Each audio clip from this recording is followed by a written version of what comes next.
malaking issue kasi yung yung pension na yan, no? So, yung social pension kasi, yung sinasabi nilang, ano bang tawag nila doon, Manay Edna? Weak, frail, and ano ba yun? Bedridden, sick, mga sick leave, frail and bedridden senior And weak, citizen. oo. Minsan nga, pagka nakakatanggap na nga ng social pension yung mga iba, may nakakasabay ako sa ISM, nagkakape at nag-uusap yung mga medyo seniors, sa itsura pa lang ng handbag nila, sabi ko, Diyos ko, hindi karapat-dapat itong mga ito. At wala tayong magagawa. Kailangan nating ayusin ang sistema na yan. At yung sinasabi mo na mahaba ang listahan, ang isang katotohanan po na hindi sinasabi ng DSWD at saka ng gobyerno ay hindi sapat yung budget para sa social pension, no? So hindi nila kayang i-accommodate lahat ng mga nangangailangan na totoo, no? Kasi nung ginawa yung unang listahan na yan ay ayon sa mga nauna sa issue na ito, kasi kailan lang naman ho ako naging 60 Nung unang ginawa yung unang listahan, medyo nagkaroon ng konting politikahan, no? Kung iikot ka nga sa Pilipinas, may makikita ka nga mahigit 80, mahigit 90, hindi man lang nakakatanggap ng social pension. Sa itsura pa lang, hindi mo na kailangan mag-isip kung frail or weak or indigent, no? Indigent. Oo, so mahaba ang listahan ng waitlisted. Ngayon, kung paano yun iraranking, isang malaking issue pa yun, no? Pero hindi nila pinag-iisipan yan, hindi nila pinaghahadaan na dapat i-ranking na yung mga susunod. And then, maraming namamatay doon sa mga lumang pensioner ng social pension, hindi naman na iaayos yung recording. So, hindi kaagad napapalitan ng bago. Yan yung malaking problema dyan. Kaya nga, ang sinusulong ng maraming grupo katulad namin, ang hinahabol namin ay yung universal social pension. Para wala ka nang sisinuhin. Lahat ng tao na senior citizen, 60 years and above, ay dapat makakatanggap ng pension. Maski na meron ka ng dating pension.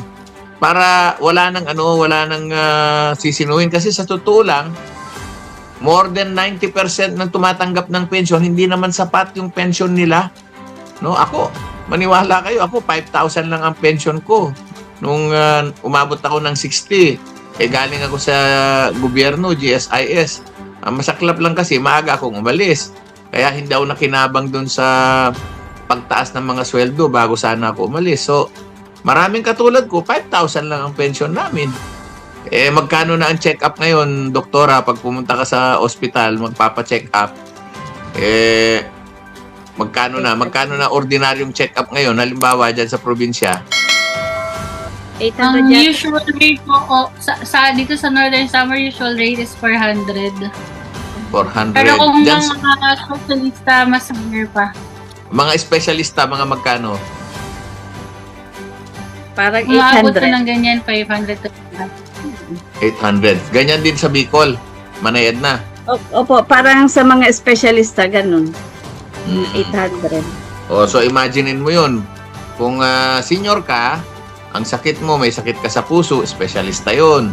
May sakit ka sa mata, espesyalista yun. May sakit ka sa kidney, espesyalista yun. Di yung kakapiranggot na binibigay nilang 500 per month, isang check-up lang yun. Wala pang pambili ng gamot. No? Swerte ka na lamang kung yung LGU executive ay matino at meron siyang programang sinusuplayan ng medisina yung mga seniors, makakakuha ka dun ng medisina. Pero kung wala, may check-up ka nga, wala ka naman pambili ng gamot. No? O kaya, pupunta ka dun sa pagkuha ng iyong 500 social pension, magta-tricycle ka ng 50 pesos. Babalik ka 50 pesos, di 400 na lang natira. Paano kung taga-bundok ka? Di wala na. No? So, marami hong kababalaghang kailangan natin pag-aralan tungkol sa issue na ito. Okay?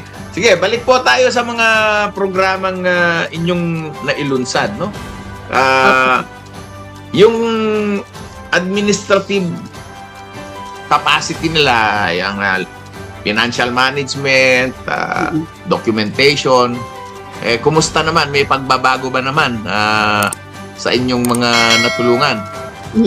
Opo, dahil isang concrete na example ay halimbawa po yung